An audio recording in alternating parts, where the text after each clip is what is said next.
يؤتي الحكمة من يشاء. السلام عليكم ورحمة الله وبركاته. نحمده ونصلي على رسوله الكريم. أما بعد. এই দরসে আমরা আলোচনা করব শরহ উকুদি রসমিল মুফতি এর 34টি মূলনীতি থেকে 18 নম্বর মূলনীতি সম্পর্কে। 18 নম্বর মূলনীতি হলো, যদি কোনো মাসালা সম্পর্কে আসহাবে মাযহাবে মুতাকাদ্দিমিন এবং ফুকাহায়ে মুতাআখিরিন থেকে কোনো কওল বা রেওয়ায়াত বর্ণিত না থাকে, তাহলে সেক্ষেত্রে মাসালা কিভাবে বের করা হবে, কিভাবে লেখা হবে। তো এই সম্পর্কে মূলনীতি হলো, যদি কোনো মাসালা সম্পর্কে মাযহাবের আসহাবে মুতাকাদ্দিমিন ইমাম আবু হানিফা এবং তার ছাত্রবিন্দু থেকে কোনো ধরনের কোনো কওল বা রেওয়ায়াত স্পষ্টভাবে বর্ণিত না থাকে, অনুরূপভাবে মাযহাবের মাশায়েখে মুতাআখিরিন ফুকাহায়ে মুতাআখিরিন থেকেও যদি কোনো কওল বর্ণিত না থাকে, তাহলে সেক্ষেত্রে দুই সুরত। প্রথম সুরত হলো, মুফতি যদি ফকিহ হন, তার মধ্যে গভীর ফিকহের ইলম থাকে, তাহলে উনি মাযহাবের উসুল, কাওয়ায়েদ এবং নাজায়েরের উপর ভিত্তি করে অত্যন্ত গুরুত্ব সহকারে সতর্কতার সাথে আল্লাহকে ভয় করে সেই মাসলায় ইস্তেমবাত এবং ইজতিহাদ করে মাসলার হুকুম বের করবেন।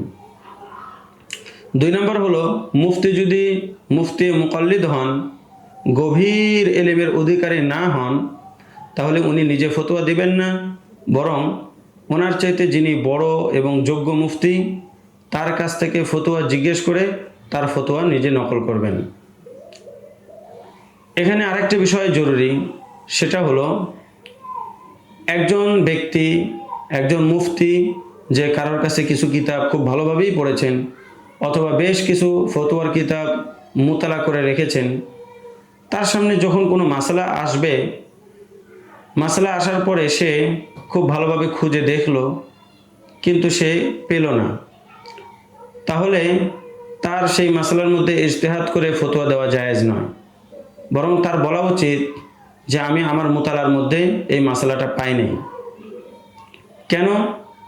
কারণ হলো, সাধারণত প্রত্যেকটা মাসালা কিতাবের মধ্যে সরাহাতান অথবা দালালাতান স্পষ্টভাবে অথবা কোনো কায়দার অধীনে উল্লেখ থাকেই, কিন্তু মুতালার কমতির কারণে অথবা মাসালাটা আসলে কোন জায়গায় আছে সেই জায়গা সম্পর্কে অবগত না হওয়ার কারণে অনেক সময় মাসলা খুঁজে পাওয়া যায় না। এই জন্য দুই একটা কিতাব অথবা কিছু কিতাবের মধ্যে খুঁজে যখন আমরা মাসলা পাবো না, তখন মুফতির জন্য নিজের ইজতিহাদে ফতোয়া দেওয়া জায়েজ নাই।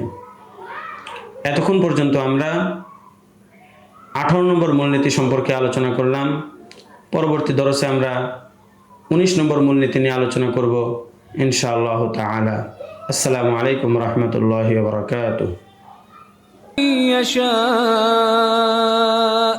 ومن يؤت الحكمة فقد أوتي خيرا كثيرا وما يذكر إلا أولو الألباب.